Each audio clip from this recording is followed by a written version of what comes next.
नमस्कार साथियों, मैं शशर चौधरी आपके अपने चैनल हाईटेक क्लास उदयपुर में आप सभी का हार्दिक स्वागत करता हूं।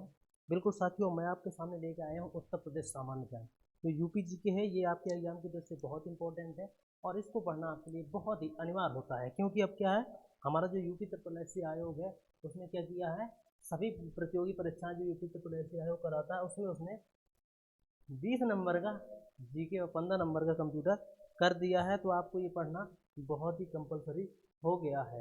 इसको क्या है, आप लोग साथियों पढ़ेंगे क्या, यूपी जीके। क्या पढ़ेंगे साथियों?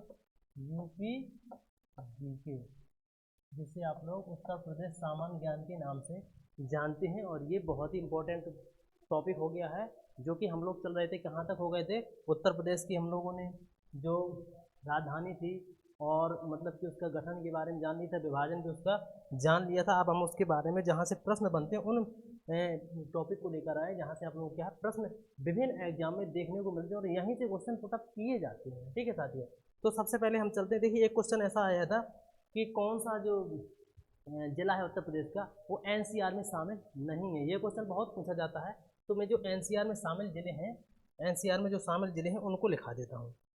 एनसीआर, एनसीआर को बोलते हैं नेशनल कैपिटल ऑफ रीजन। ठीक है, राष्ट्रीय राजधानी क्षेत्र, नेशनल कैपिटल ऑफ रीजन, राष्ट्रीय राजधानी क्षेत्र, इसको बोलते हैं राष्ट्रीय राजधानी क्षेत्र। ठीक, राजधानी क्षेत्र। ठीक है साथियों, तो इसको आप लोग नोट डाउन कर लीजिए। इसमें उत्तर प्रदेश के साथियों ये सबसे मेन पूछा जाता है कि इसमें उत्तर प्रदेश के कितने जिले आते हैं। तो इसमें उत्तर प्रदेश के 8 जिले, 8 जिले हैं ओनली। इनको आपको क्या है, बिल्कुल नोट डाउन कर लेना है, याद करना है। ये 8 जिले बहुत ज़्यादा बार पूछे जाते हैं, तो इसको नोट डाउन कीजिए। मेरठ, गाजियाबाद,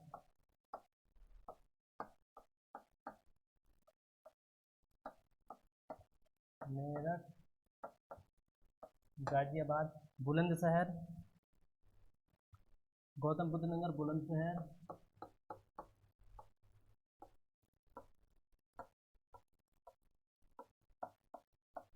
गौतम बुद्ध नगर, बुलंदशहर, मतलब कि जो कि उसके पास पास के बुलंदशहर, जो क्या है राष्ट्रीय राजधानी क्षेत्र, उससे लगे हुए जो जिले हैं वो ही आते हैं। ठीक है, हापुड़, बागपत, मुजफ्फरनगर, हापुड़, बागपत, मुजफ्फरनगर और शामली, हापुड़, बागपत, मुजफ्फरनगर, बागपत, मुजफ्फरनगर और शामली,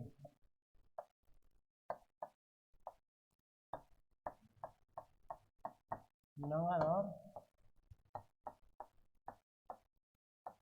शामली, 3 3 6 2 8। ठीक है, आपको इसमें कैसे याद करना साथियों, 3 ये रहे और 3 ये रहे, 6 और 2 8। इसमें सबसे ज़्यादा क्वेश्चन पूछा जाता है कि निम्न में से कौन सा एनसीआर राष्ट्रीय राजधानी क्षेत्र में शामिल नहीं है। 4 ऑप्शन दे देंगे तो सबसे ज़्यादा पूछ दिया जाता है। ये 3 ऑप्शन दे देंगे और दे देंगे एक अलीगढ़ दे देंगे। तो आपको क्या है, उनको चयनित करना है कि इसमें अलीगढ़ नहीं है। ये जिले आपको याद करना है, एमजीजी, एमजीजी, बीएचबी, एमएस। ठीक है, ठीक है, ये आपको याद करना है। ये 8 जिले बहुत ही इंपॉर्टेंट है, इसको एनसीआर क्षेत्र में शामिल है। चलिए अगले स्लाइड, अगले क्वेश्चन की टॉपिक की ओर चलते हैं। तो साथियों इसका एक टॉपिक और है कि एनसीआर में कौन से जिलों को भी शामिल करने के लिए प्रस्तावित है। एनसीआर में कौन से जिले साथियों शामिल किए जाएंगे, कौन से जिले शामिल किए जाएंगे। 1 सेकंड रुकना साथियों, हम थोड़ा माइक को चेक कर लेते हैं। हाँ सही है। कौन से जिले एनसीआर में शामिल करने के लिए अभी प्रस्तावित किए गए हैं। तो साथियों जो क्वेश्चन पूछा जाता है इसी से पूछा जाता है। 4 जिले क्या हैं, 4 जिले प्रस्तावित किए गए हैं, लेकिन अभी क्या है, शामिल नहीं उनको किया गया है। ये आपको नोट डाउन करना है। तो उनको क्या है, मथुरा, हाथरस, बिजनौर और अलीगढ़। हाथरस, मथुरा, बिजनौर,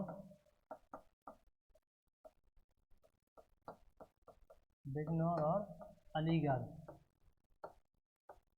इन 4 जिलों को शामिल नहीं किया गया है, लेकिन ये शामिल करने के लिए प्रस्तावित कर दिए गए हैं। हाथरस, मथुरा, बिजनौर और अलीगढ़, इन्हीं से क्वेश्चन पूछ दिया जाता है। इन्हीं 4 जिलों में से दे दिया जाएगा और पूछ दिया जाएगा कि इनमें से कौन से जिले इसमें शामिल नहीं है। तो अभी ये जिले शामिल नहीं है, ये बिजनौर है साथियों, ये क्या है, बिजनौर है, आपको ऐसे लिखना है बिजनौर। आप जानते हैं थोड़ा बहुत वो हो जाता है। ये क्या है, बिजनौर है, ठीक है। तो बिजनौर और अलीगढ़ इन जिलों को शामिल नहीं किया गया है, लेकिन प्रस्तावित कर दिए गए हैं कि इनको क्या है, शामिल करना पड़ेगा आप लोगों को, क्योंकि ये उसमें शामिल करने के लिए इनको बोला गया, लिस्ट दे दी गई है, ठीक है साथियों। अब हम ऐसे उनकी ओर चलते हैं। अब चलते हैं हम उत्तर प्रदेश की शख्सियत की ओर, कि कौन ऐसी शख्सियत है जो उत्तर प्रदेश में मुख्यमंत्री बने या प्रधानमंत्री बने। तो सबसे पहले हम चल जाते हैं उत्तर प्रदेश के ऐसे शख्सियत जो क्या है, उन जिन्हें भारत का प्रधानमंत्री बनने का गौरव प्राप्त हुआ। तो उत्तर प्रदेश से कौन कौन प्रधानमंत्री बने हैं, ये जरूर आप लोग नोट डाउन कर लेना। प्रधानमंत्री कौन कौन बने हैं, मतलब जो शख्सियत नहीं, जो उत्तर प्रदेश के सीएम भी रह चुके हैं, जो उत्तर प्रदेश के मुख्यमंत्री। ये कभी कभी क्वेश्चन आ जाता है कि कौन से ऐसे शख्सियत है जो उत्तर प्रदेश के मुख्यमंत्री, यूपी के मुख्यमंत्री के बाद भारत के प्रधानमंत्री भी बने। भारत के प्रधानमंत्री बने।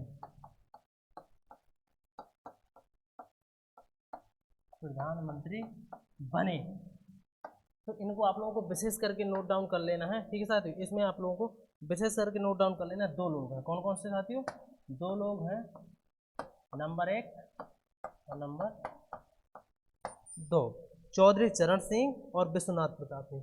चौधरी चरण सिंह और विश्वनाथ प्रताप सिंह। चौधरी चरण सिंह और विश्वनाथ प्रताप सिंह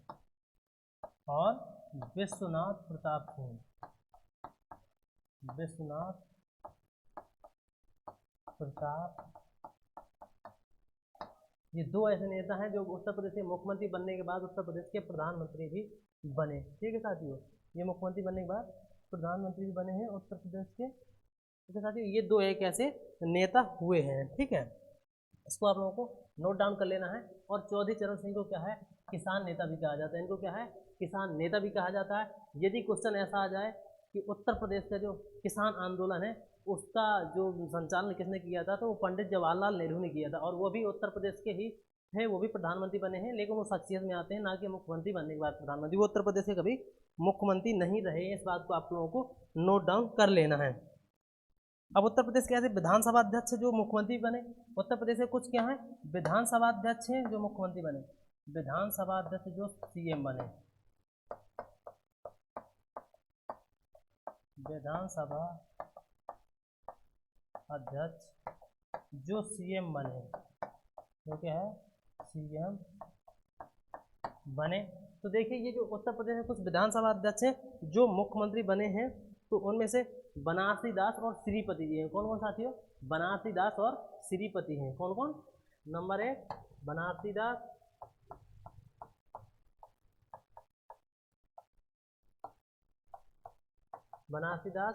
और नंबर 2 श्रीपति जी, ठीक है साथियों। नंबर 2 में श्रीपति जी, बनारसी दास और श्रीपति 2 ऐसे शख्सियत हैं जो उत्तर प्रदेश के विधानसभा अध्यक्ष होने के बाद भी उत्तर प्रदेश के मुख्यमंत्री बने हैं। अब चलिए आगे की ओर चलते हैं। 18वीं विधानसभा के अध्यक्ष सतीश महाना जी हैं, और अब क्या है 19वीं के हृदय नारायण दीक्षित जी हैं, ठीक है। ओके, चलते हैं अगली स्लाइड की ओर। देखिए अभी जो विधानसभा चल रही है, 19वीं विधानसभा के अध्यक्ष कौन है, वर्तमान विधानसभा के अध्यक्ष कौन से हैं, 19वीं विधानसभा के अध्यक्ष तो हृदय नारायण दीक्षित, ठीक है। और 18वीं के कौन थे, सतीश महाना जी, ठीक है। तो आप लोगों को इसको क्या है, नोट डाउन कर लेना है, इस पॉइंट को, सतीश महाना जी है 17वीं और 18वीं, ठीक है। प्रदेश में प्रथम बार चलिए अब राष्ट्रपति शासन की ओर चलते हैं साथियों। क्या है, राष्ट्रपति शासन की ओर चलते हैं। उत्तर प्रदेश में कब कब राष्ट्रपति शासन रहा, राष्ट्रपति शासन की तरफ चलते हैं। ये उत्तर प्रदेश के पॉइंट है। उत्तर प्रदेश में राष्ट्रपति शासन क्या है, सबसे ज़्यादा बार लगा है। इसको आप लोगों को क्या है, नोट डाउन करना है कि उत्तर प्रदेश में राष्ट्रपति शासन कब कब लगा है, ठीक है साथियों। उत्तर प्रदेश में राष्ट्रपति शासन सबसे ज़्यादा बार लगा, क्या साथियों, सबसे ज़्यादा बार लगा है। तो इसको आप लोग क्या है, नोट डाउन कर लेना इस पॉइंट को, बहुत ही इंपॉर्टेंट पॉइंट है जो उत्तर प्रदेश में राष्ट्रपति शासन का है, बहुत ही इंपॉर्टेंट पॉइंट है। तो सबसे पहली बार लगा था कब? सबसे पहली बार फर्स्ट बार उत्तर प्रदेश में राष्ट्रपति शासन कब लगा? फर्स्ट बार कब लगा? 1968 में लगा था। कब लगा था? 1968 में लगा था। लेकिन ये कब लगा था? 25 फरवरी में। 25 फरवरी 1968 में पहली बार राष्ट्रपति शासन लगा था साथियों। इसको आप लोगों को क्या है बिल्कुल नोट डाउन कर लेना। और ये 26 जनवरी 1969 तक रहा था। ये 26 फरवरी 1969 तक, 26 फरवरी 1969 तक रहा था। 1969 तक रहता है। इसको आप लोगों को बिल्कुल नोट डाउन कर लेना है। ये पॉइंट क्या है साथियों? बहुत ही इंपॉर्टेंट है। ठीक है साथियों, ये पॉइंट क्या है? बहुत ही इंपॉर्टेंट है और इसको आप लोगों को नोट डाउन कर लेना है। नोट डाउन कर लीजिए आप लोग इस पॉइंट को, ये आप लोगों के लिए बहुत ही इंपॉर्टेंट पॉइंट है। ठीक है। और प्रदेश में अंतिम बार राष्ट्रपति शासन कब लगता है? तो अंतिम बार प्रदेश में राष्ट्रपति शासन 8 मार्च 2002 को लगता है। अंतिम बार कब लगता है? अभी अंतिम सबसे ज़्यादा 8 बार लग चुका है। अंतिम बार कब लगता है? सबसे ज़्यादा 8 बार। ठीक। और अंतिम बार मैंने अभी आपको बताया कि अंतिम बार जो राष्ट्रपति शासन 8 मार्च 2002 को लगता है। 8 मार्च 2002 को लगता है। और ये क्या साथियों? 2003 तक जाता है। क्या है? 2003 तक ये जाता है। 3 मई 2002 तक, सॉरी 3 मई 2002 तक जाता है। 3 मई 2002 तक, 2003 तक नहीं, 2002 तक ही था। मतलब कि 8 मार्च से 3 मई 2002 तक जाता है। मार्च अप्रैल मई मतलब 2.5-3 महीने समथिंग ये रहता है। ठीक है। तो ये क्या है? 2002 तक जाता है। हमारे उत्तर प्रदेश में जो लोकसभा सीटें हैं वो 80 है। आप जानते ही हैं कि उत्तर प्रदेश में जो लोकसभा सीट है, लोकसभा कितनी है? 80 है। लोकसभा कितनी साथियों? 80 है। और राज्यसभा 31 है। राज्यसभा कितनी है? 31 है। और यदि करें की जाए विधानसभा की बात तो 403 है।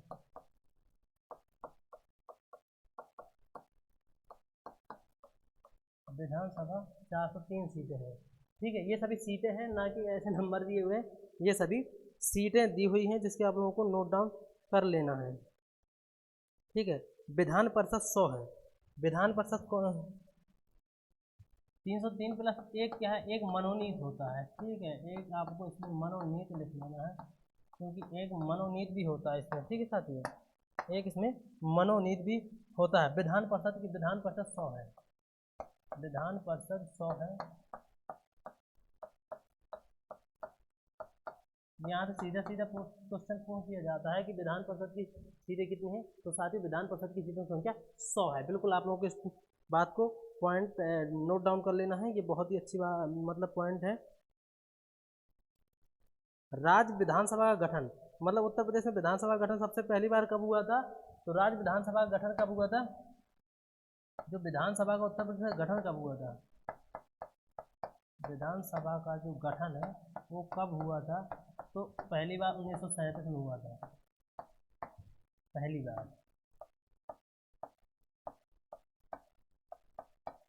बार साथियों 1937 में राज्य में विधानसभा का गठन हुआ था, जिसको आप लोग क्या है नोट डाउन कर लेना है। ये क्या बहुत ही इंपॉर्टेंट चीज है। ठीक है साथियों, अब चलते हैं सबसे ज़्यादा विधानसभा वाला जिला। यदि बात की जाए तो सबसे ज़्यादा विधानसभा वाला जिला कौन सा होगा? सबसे ज़्यादा जो विधानसभा सीटें हैं, सबसे ज़्यादा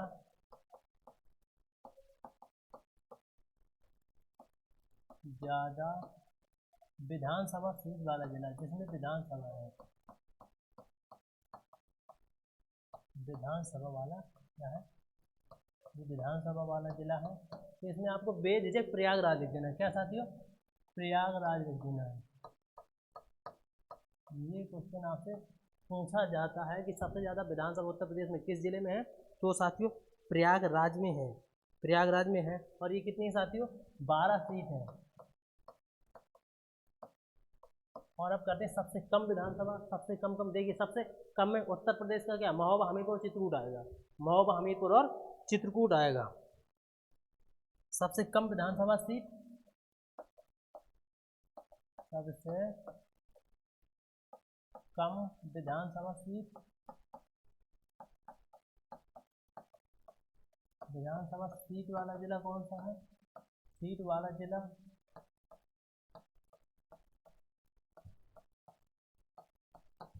तो साथी इसको आप लोगों को नोट डाउन कर लेना है। मैंने जो बताया सबसे कम विधानसभा वाला महोबा, हमीरपुर, महोबा, और इसके बाद हमीरपुर, चित्रकूट, और क्या साथी श्रावस्ती है। इसमें क्या है, केवल दो सीटें हैं, केवल क्या है, दो सीटें हैं। इसमें क्या है, दो विधानसभा की सीटें हैं, तीसरी इसमें कोई विधानसभा की सीट नहीं है। ठीक है साथियों, इसमें क्या है, दो विधानसभा सीटें हैं। ये सबसे मतलब छोटी छोटी विधानसभा सीटें होती हैं इसमें, जैसे महोबा में 2 हैं, चरखारी और महोबा। हमीरपुर में हमीरपुर और एक कौन सा होता है, राठ होती है। तो पहले 3 थी, लेकिन अब हमीरपुर में भी 2 हो गई हैं। ठीक है साथियों, एक साथियों क्वेश्चन मैंने देखा है बहुत सी बुक्स में गलत है, अर्जुन बांध। ये क्वेश्चन आप लोग नोट डाउन कर लेना, बहुत इंपॉर्टेंट क्वेश्चन है। इसको आप लोग मैं बता देता हूँ कि प्रश्न आता है कि अर्जुन बांध कहाँ पर है।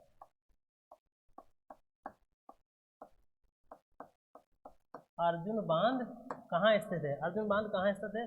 तो किताबों में छपा हुआ है हमीरपुर, तो हमीरपुर जिला गलत है, जो कि अर्जुन बांध हमारा क्या है, महोबा जिले में चरखारी के पास में है। ठीक है, महोबा जिले में है, महोबा जिला में है, जो कि क्या है, पहले महोबा जिला हमीरपुर का ही हिस्सा था, लेकिन 1994 में जब ये बनता है तो उसके बाद में महोबा जिला में अर्जुन बांध है, और अर्जुन बांध सहायक परियोजना भी चलती है। तो इसका बिल्कुल राइट आंसर महोबा जिला होगा, ना कि आप लोगों को हमीरपुर जिला नहीं करना, नहीं तो आप लोगों का गलत हो जाएगा। और ये मैंने बहुत सी बुक्स में देखा है, उनमें ये क्या है, मिस प्रिंटिंग है। उन लोगों को ये मालूम नहीं कि हमीरपुर और महोबा अलग अलग हो चुका है। ठीक है, या तो मिस प्रिंटिंग या एरर है उसमें। ठीक है साथियों, अब चलते हैं प्रदेश का पहला केंद्रीय जो कारागार है, प्रदेश का पहला केंद्रीय कारागार कहाँ पर है? प्रदेश का फर्स्ट केंद्रीय कारागार, केंद्रीय कारागार कहाँ पर साथियों? तो ये आपका बरेली में है। इस क्वेश्चन को आप लोग बहुत अच्छी तरह से नोट कर लीजिए। प्रदेश का पहला केंद्रीय कारागार बरेली में है, और अर्जुन सहायक परियोजना या अर्जुन बांध कहाँ पर है? महोबा में है। और यदि बात की जाए आप लोगों की कि सबसे कम सीटें कहाँ पे हैं, तो 4 जिले आपको याद करना, महोबा, हमीरपुर, चित्रकूट और श्रावस्ती। और सबसे ज़्यादा विधानसभा कहाँ पे है? तो 12 विधानसभाएं हमारी कहाँ पे है? वो प्रयागराज में है। ठीक है साथियों, चलते हैं अब कुछ और, इसको आप लोग नोट डाउन कर लीजिए। तब तक हम कुछ और पॉइंट आप लोगों के लिए लेकर के आए हैं, उनको आप लोग क्या है। अब चलते हैं जो उत्तर प्रदेश से रिलेटेड कुछ शख्सियत है जो उत्तर प्रदेश में कभी कुछ बनी है, उनको आप लोगों को नोट डाउन करना है। ये बहुत इंपॉर्टेंट क्वेश्चन है। उत्तर प्रदेश का सबसे पहले मुख्यमंत्री की बात आती है। राज्य के यूपी के बारे में है, तो यूपी के फर्स्ट सीएम गोविंद बल्लभ पंत जी, बल्लभ पंत।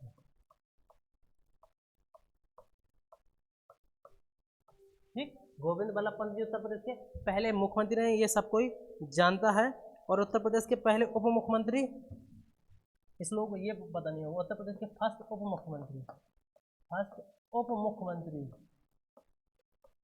ये साथी मालूम है आप लोगों को? ये क्वेश्चन अच्छा है और एग्जाम में क्या है, आ भी सकता है आप लोगों के लिए। ठीक है, उत्तर प्रदेश के पहले उप मुख्यमंत्री चौधरी नारायण सिंह। कौन से साथियों? चौधरी नारायण सिंह।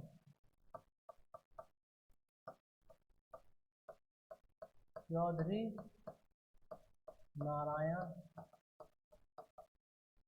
देखिए साथियों क्या है, उत्तर प्रदेश हो चाहे कोई भी राज्य में, उप मुख्यमंत्री का पद असंवैधानिक है। ये कोई पद नहीं होता है, न ये बनाया जाता है, सिर्फ किसी जो विधायक होते हैं उनको चयनित कर दिया जाता है कि आप मुख्यमंत्री हैं, और नहीं तो कुछ इनका पद संवैधानिक नहीं होता है कि आप उप मुख्यमंत्री बनाएं। ये कोई ज़रूरत नहीं होती कि उप मुख्यमंत्री हर राज्य में बनाए जाते हैं। ये ऐसे ही उनको थोड़ा बड़प्पन बन देने के लिए कर दिया जाता है। ये तो सब दिखावा होता है राजनीति का, नहीं तो ये कोई संवैधानिक पद नहीं है साथियों। और ऐसे उप प्रधानमंत्री होता है, वो भी क्या है, असंवैधानिक पद है, वो भी कोई संवैधानिक पद नहीं है। ये सब दिखावा के लिए ही कर दिया जाता है। तो उत्तर प्रदेश के फर्स्ट उप मुख्यमंत्री चौधरी नारायण सिंह जी हो जाते हैं। उत्तर प्रदेश की पहली महिला मुख्यमंत्री, तो देखिए उत्तर प्रदेश की नहीं, यहाँ उत्तर प्रदेश और भारत की, उत्तर प्रदेश में भारत की पहली महिला मुख्यमंत्री, फर्स्ट सीएम, फर्स्ट महिला सीएम सुचेता कृपलानी। महिला सीएम कौन है? सुचेता कृपलानी, सुचेता कृपलानी जी, ठीक। और प्रथम क्या है? राज्यपाल, महिला राज्यपाल सरोजिनी नायडू, सरोजिनी नायडू, ठीक है, सरोजिनी नायडू प्रथम महिला राज्यपाल है। देखिए, और बात करते हैं उत्तर प्रदेश की जो फर्स्ट एससी सीएम, एससी महिला सीएम,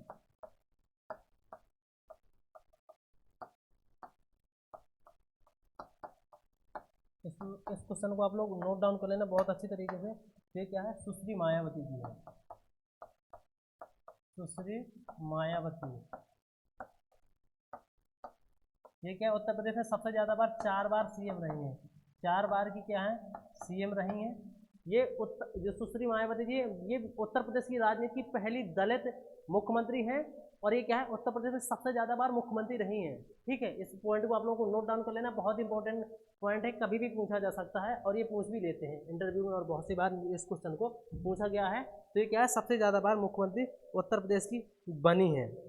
और यदि बात की जाए अभी की, अभी जो मुख्यमंत्री कौन है अभी वर्तमान में? वर्तमान में तो बाबा को जानते हैं, वर्तमान सीएम कौन है? योगी आदित्यनाथ। कौन से हैं? योगी आदित्यनाथ, ठीक है साथियों। ये क्या है? 2017 से लगातार दूसरी बार प्रधानमंत्री बने, 2017-2022, मतलब लगातार दूसरी बार। और ये कैसे? बीजेपी इस पार्टी से हैं, भारतीय जनता पार्टी से, और ये हिंदुत्व के बहुत ही मतलब कि कट्टरवादी हैं, ठीक है। तो ये क्या है? अपने उत्तर प्रदेश के मुख्यमंत्री हैं। ये क्या है? दूसरी बार मुख्यमंत्री बने हैं। और वर्तमान में अपनी राज्यपाल की बात की जाए तो आनंदीबेन पटेल है। कौन साथियों? आनंदीबेन पटेल,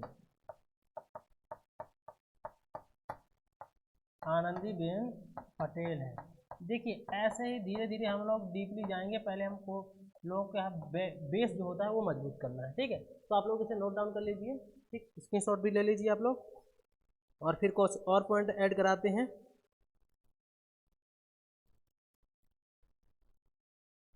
अब चलते हैं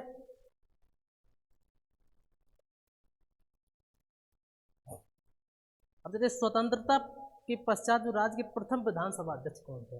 स्वतंत्रता के बाद राज्य के प्रथम विधानसभा अध्यक्ष, स्वतंत्रता के बाद की बात आ जाएगी, स्वतंत्रता के, ये मैं बाद की बात करूंगा, पहले की नहीं बात करूंगा, ठीक है। आप लोग इस पॉइंट को बिल्कुल कायदे से नोट डाउन कर लेना। प्रथम विधानसभा अध्यक्ष, फर्स्ट विधानसभा अध्यक्ष,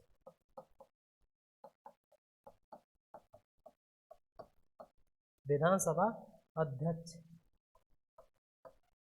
राजर्षि पुरुषोत्तम दास टंडन। आपको ये जरूर याद करना, राजर्षि पुरुषोत्तम दास टंडन, पुरुषोत्तम दास टंडन, ठीक है। इसके प्रथम क्या है? अध्यक्ष विधानसभा के रह चुके हैं। और फर्स्ट विधानसभा विधान परिषद है वो श्री चंद्रभाल है। फर्स्ट विधान परिषद श्री चंद्रभाल, विधान परिषद, विधान परिषद के जो अध्यक्ष रहे हैं वो चंद्रभाल जी हैं। कौन से हैं? चंद्रभाल जी हैं। किसी भी क्वेश्चन को पूछा जा सकता है, आप लोग क्या है नोट डाउन करना है सिर्फ, ठीक है ना। प्रथम न्यायाधीश, इलाहाबाद के प्रथम, उत्तर प्रदेश में मतलब इलाहाबाद हाई कोर्ट के जो प्रथम न्यायाधीश हैं, उच्च न्यायालय के, इलाहाबाद उच्च न्यायालय के फर्स्ट न्यायाधीश, न्यायाधीश, ठीक है। सॉरी, फर्स्ट न्यायाधीश,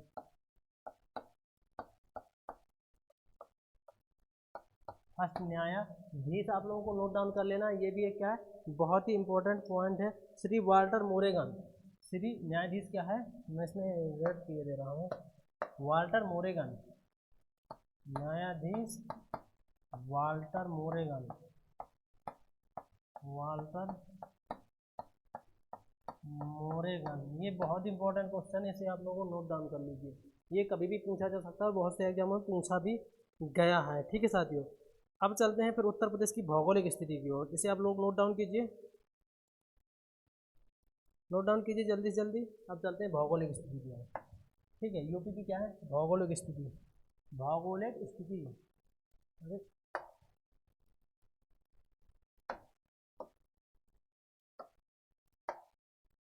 ये क्या है उत्तर प्रदेश की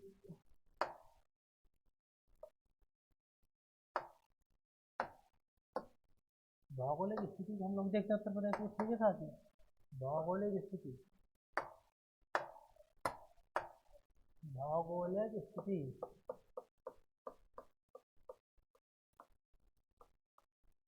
अब हम लोग भौगोलिक स्थिति की ओर जाते हैं, ये हमारा क्या साथी है उत्तर प्रदेश की, हम लोग भौगोलिक स्थिति के बारे में जानकारी देते हैं। ठीक है साथियों, तो सबसे पहले हम उत्तर प्रदेश की भौगोलिक स्थिति के बारे में बात करते हैं, तो हम इसकी क्या है कुल क्षेत्रफल को देखते हैं, तो 2,40,928, 2,40,928 वर्ग किलोमीटर से क्या है क्षेत्रफल है। ये हमारे उत्तर प्रदेश का क्या साथी क्षेत्रफल है, इसको आप लोग नोट डाउन कर लीजिए।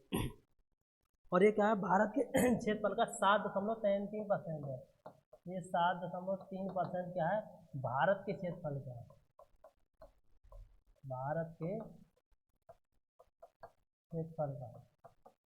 इस पॉइंट को आप लोग बिल्कुल ये क्या है ये पूछ दिया जाता है परसेंटेज में कि जो भारत का उत्तर प्रदेश क्षेत्रफल है भारत के क्षेत्रफल का कितने परसेंट है, तो 7.33% है। आप लोगों को इसको क्या है नोट डाउन कर लेना है। अब इसकी हम लोग बात करते हैं उत्तरी जो अक्षांश होता है, तो इसकी उत्तरी अक्षांश जो होते हैं उनको नोट डाउन करना है, वो होता है मतलब कि जो होते हैं उत्तरी और दक्षिणी अक्षांश, इसको भी हम लोग आपको नोट डाउन करा देते हैं। उत्तरी अक्षांश से दक्षिणी अक्षांश जो होता है वो 25, ठीक है अक्षांश तो आप लोगों को 23 है, ये तो आप लोग के बारे में वो अक्षांश से ज़्यादा क्वेश्चन नहीं पूछा जाता है। ठीक है, और लेकिन यदि आपको नोट डाउन करना है तो हम लोग नोट डाउन करा देते हैं। देशांतर क्या है 77 डिग्री, देशांतर जरूर नोट डाउन कर लीजिए, देशांतर पूछा जाता है, देशांतर 77 डिग्री होता है, 77 डिग्री आपका देशांतर होता है, 77 डिग्री 05 पूर्वी देशांतर, ये जरूर याद रखना, पूर्वी देशांतर होता है, इसको आप लोग क्या है नोट डाउन करना है। ठीक है साथियों, अब सबसे मेन पॉइंट आता है जो इसकी लंबाई के बारे में, पूरब से पश्चिम की लंबाई और उत्तर से दक्षिण की लंबाई। उत्तर प्रदेश की जो लंबाई होती है पूरब से पश्चिम, ये क्या है लंबाई है सारी उत्तर प्रदेश की, यहाँ से बहुत ही प्रश्न पूछा जाता है, पूरब से पश्चिम और उत्तर से दक्षिण की लंबाई, तो पूरब से पश्चिम की 650 किलोमीटर। इसको आप लोगों को अच्छी तरह से नोट डाउन कर लेना है, और ये बहुत ही इंपॉर्टेंट क्वेश्चन है। ये क्या है 240, ये बहुत इंपॉर्टेंट क्वेश्चन है कि पूरब से पश्चिम की लंबाई 6 से 650 किलोमीटर और उत्तर से दक्षिण की 240 किलोमीटर है। इसको आप लोगों को क्या है नोट डाउन करना है, बहुत इंपॉर्टेंट है। उत्तर प्रदेश से कितने राज्य सटे हैं, उत्तर प्रदेश से राज्यों की सीमा कितनी लगी है, उत्तर प्रदेश से सटे राज्यों की संख्या, राज्यों की संख्या यूपी से सटे हैं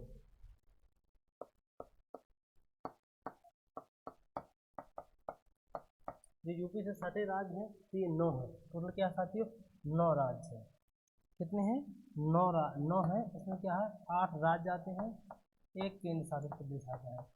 ठीक है, एक केंद्र शासित प्रदेश है, एक आपका यूटी है, तो ये यूटी में क्या है ये आपका दिल्ली है।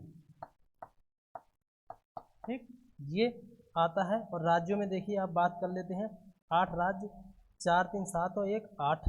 ठीक है, मध्य प्रदेश, छत्तीसगढ़, झारखंड, बिहार, हरियाणा, उत्तरांचल, हिमाचल प्रदेश, उत्तराखंड, ये सब क्या है इसमें आते हैं, हिमाचल प्रदेश, ये इसकी सीमा से क्या है, लगे हुए हैं। चलिए अब इसके आगे आगे बारे में बताते हैं आपको। ठीक है, इसके आगे जो पॉइंट है उनको बताते हैं, कौन राज्य किसकी सीमा से लगा है। ठीक है, तो उत्तर प्रदेश में क्या है, 8 राज्य, एक केंद्र शासित प्रदेश लगा हुआ है। मैं आपको इधर भी नोट कर दूंगा, 8 राज्य, 8 राज्य प्लस एक यूपी है, मतलब यूपी नहीं, यूटी मतलब यूनियन टेरिटरी, संघ राज्य क्षेत्र होता है जो, वो लगा हुआ है। तो देखिए सबसे पहले क्या करते हैं, सोनभद्र से सटे राज्य हैं। जो सोनभद्र से कौन कौन से सटे हैं, ये क्वेश्चन पूछा दिया जाता है कि सोनभद्र से जो कौन कौन से राज्य सटे हैं, सोनभद्र से सटे राज्य सबसे ज़्यादा इसी से मतलब सटे हुए हैं। ये मतलब जो बिहार वाले एरिया में जो जाते हैं, बिहार हो गया, झारखंड हो गया, छत्तीसगढ़, तो उसमें सबसे ज़्यादा क्या है, सोनभद्र से ही सटे हैं। ये 4 राज्य हैं। ठीक है, 4 राज्य हैं, एमपी, छत्तीसगढ़, झारखंड, बिहार, छत्तीसगढ़,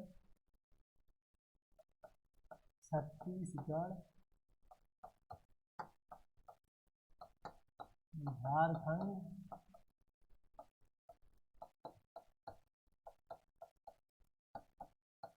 देखिए 4 हो गए। देखिए एमपी है तो उसका हिस्सा क्या है, मतलब आप समझ सकते, छत्तीसगढ़, मध्य प्रदेश, छत्तीसगढ़, मध्य प्रदेश, छत्तीसगढ़ बना तो एमपी लगा है तो छत्तीसगढ़ जरूर लगा है, और यदि झारखंड, बिहार लगा है तो झारखंड जरूर होगा, क्योंकि बिहार से ही झारखंड का निर्माण हुआ है। ठीक है, आप लोग इस बात को समझ सकते हैं। अब सहारनपुर से कौन कौन से राज्य सटे हैं, सहारनपुर से, तो सहारनपुर किस ओर है, इस ओर है। ये हमारे क्या है, सहारनपुर से कौन कौन से राज्य सटे हैं, ये 3 राज्य, हरियाणा जिसको हम HR बोलते हैं, हरियाणा हो गया हमारा, हिमाचल और उत्तराखंड, हिमाचल प्रदेश और उत्तराखंड, HRHP, ये सहारनपुर से लगे, हरियाणा, हिमाचल प्रदेश और उत्तराखंड लगे हुए हैं हमारे सहारनपुर से। ठीक है साथियों, अब एक क्वेश्चन ये बहुत इंपॉर्टेंट बनता है कि मध्य प्रदेश जो है, मध्य प्रदेश से 3 ओर से घिरा, 3 ओर से घेरा जिला कौन सा है, तो ये साथियों ललितपुर है, ललितपुर सॉरी,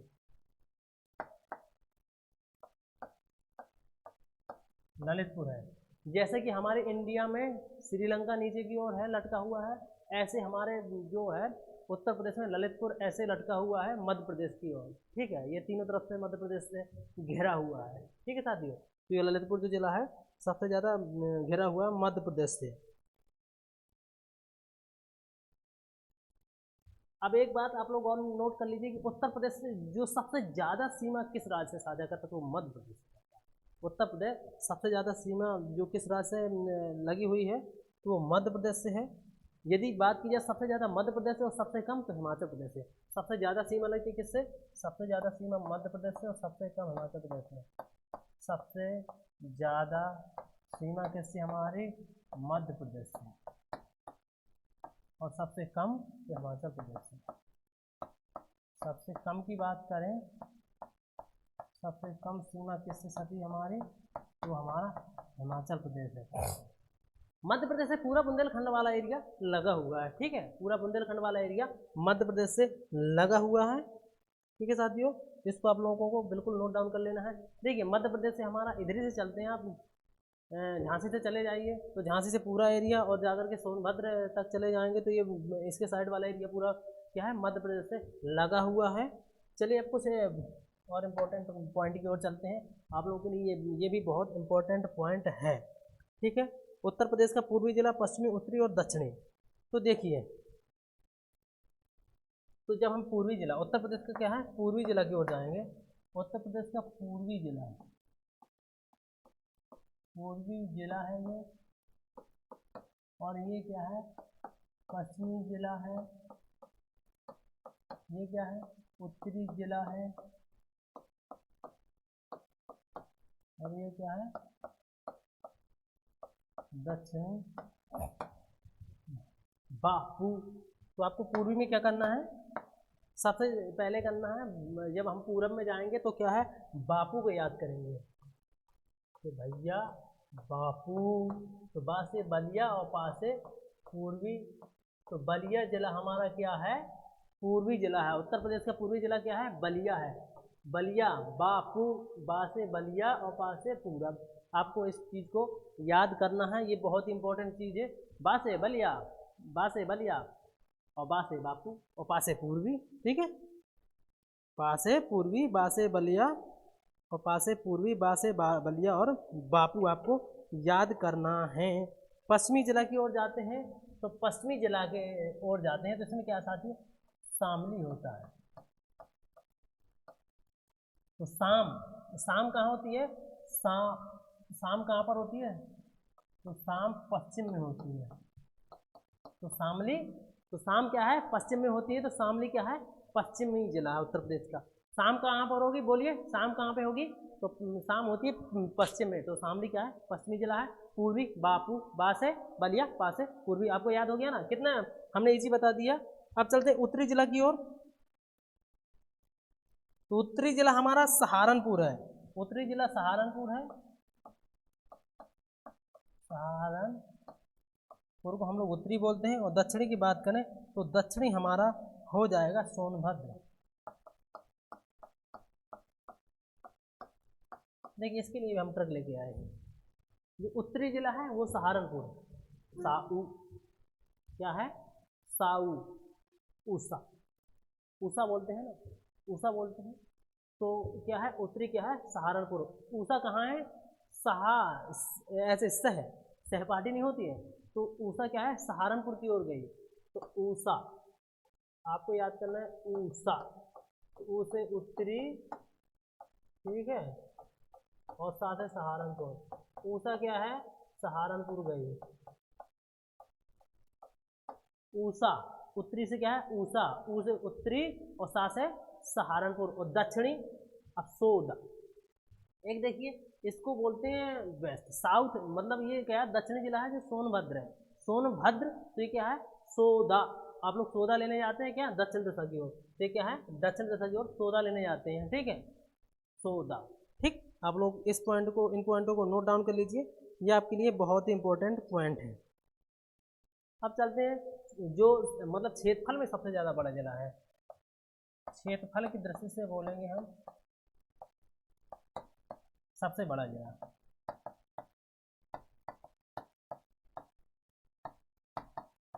सबसे बड़ा जिला और सबसे छोटा जिला, दो पॉइंट इसमें हम लोग क्या है। सबसे बड़ा जिला क्षेत्रफल में क्या है, तो हमारा लखीमपुर खीरी ही है, सबको ही जानता है। और सबसे छोटा जिला हापुड़ है। सबसे बड़ा लखीमपुर खीरी, सबसे बड़ा लखीमपुर खीरी, लखीमपुर खीरी, लखीमपुर खीरी, और सबसे छोटा हापुड़ है। हापुड़ है सबसे छोटा, क्या साथियों, हापुड़ है। आप इनको क्या है, नोट डाउन कर लीजिए। ठीक है, उत्तर प्रदेश में कितने कृषि जलवायु क्षेत्र है, ये एक पॉइंट और नोट डाउन कीजिए। उत्तर प्रदेश में कृषि जलवायु क्षेत्र, यूपी में कृषि जलवायु क्षेत्र, कृषि जलवायु क्षेत्र कितने हैं, जलवायु क्षेत्र 9 है, 9 है।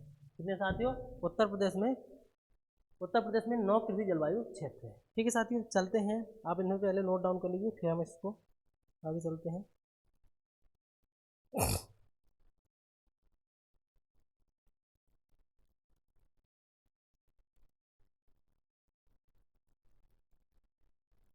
नोट डाउन कर लीजिए जल्दी जल्दी। मैं कुछ और स्पेशल पॉइंट आप लोगों के लिए लिखवा देता हूँ।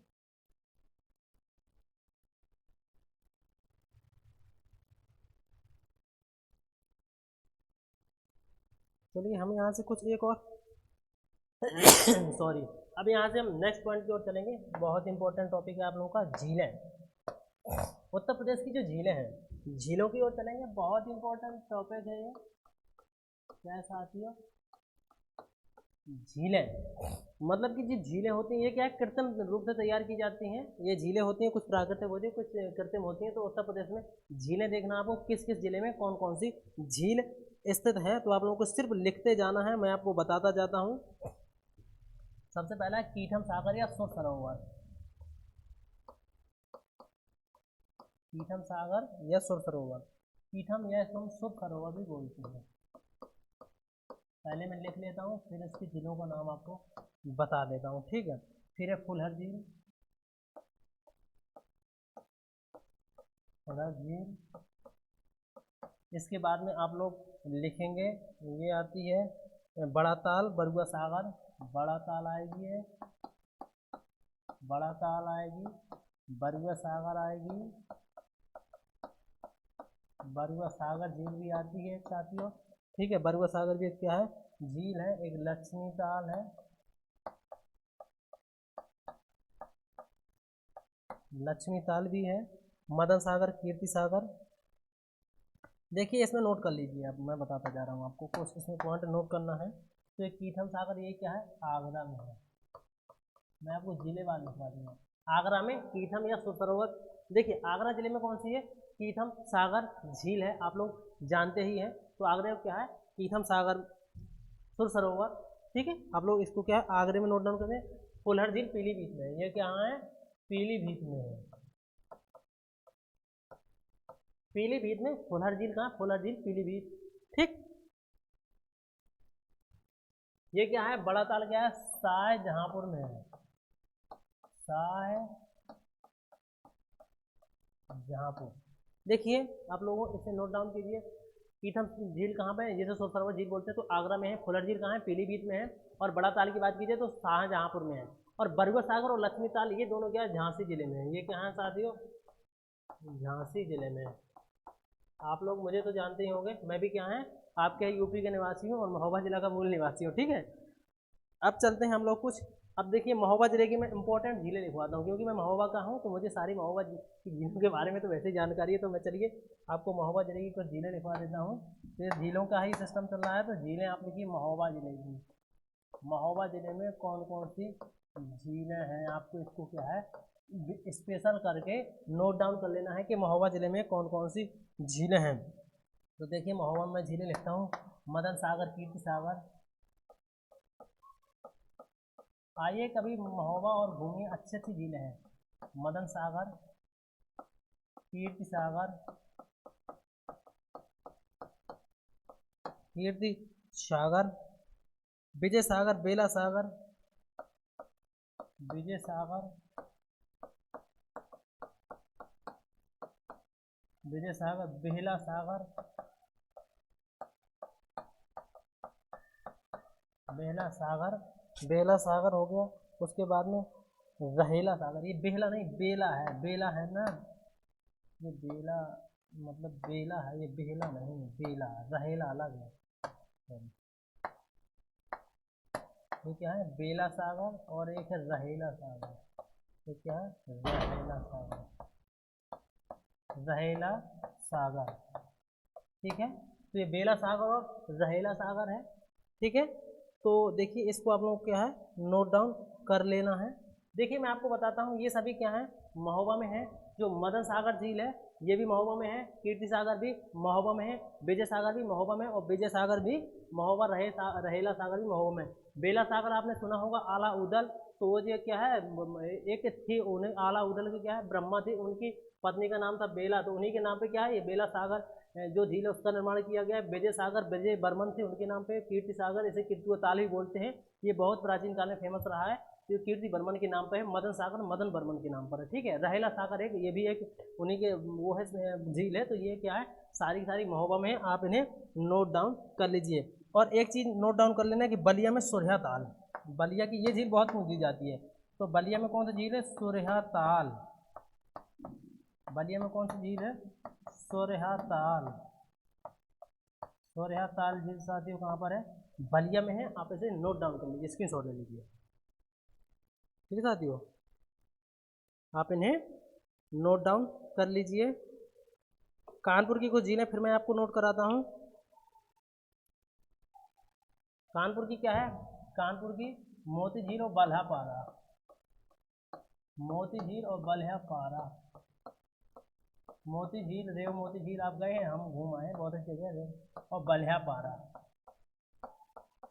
बल्हापारा ये कानपुर की बहुत ही मुख्य प्रमुख झील है, जिसे हम आप लोग मोती झील कहते हैं। सबसे इम्पोर्टेंट झील है, कानपुर की सबसे इम्पोर्टेंट झील है। और वाराणसी की एक झील है औंधी झील, जिसको औंधी झील भी बोलते हैं, औंधी झील। वाराणसी की आंधी या औंधी झील है, वाराणसी की आंधी या औंधी झील जिसको बोलते हैं, औंधी झील है, जो कि यहाँ साथियों वाराणसी में स्थित है। इसे आप लोग नोट डाउन कीजिए। और गोरखपुर में बात करते हैं तो रामगढ़ ताल और चिलुआ ताल, रामगढ़ ताल और चिलुआ ताल, रामगढ़ ताल और चिलुआ ताल।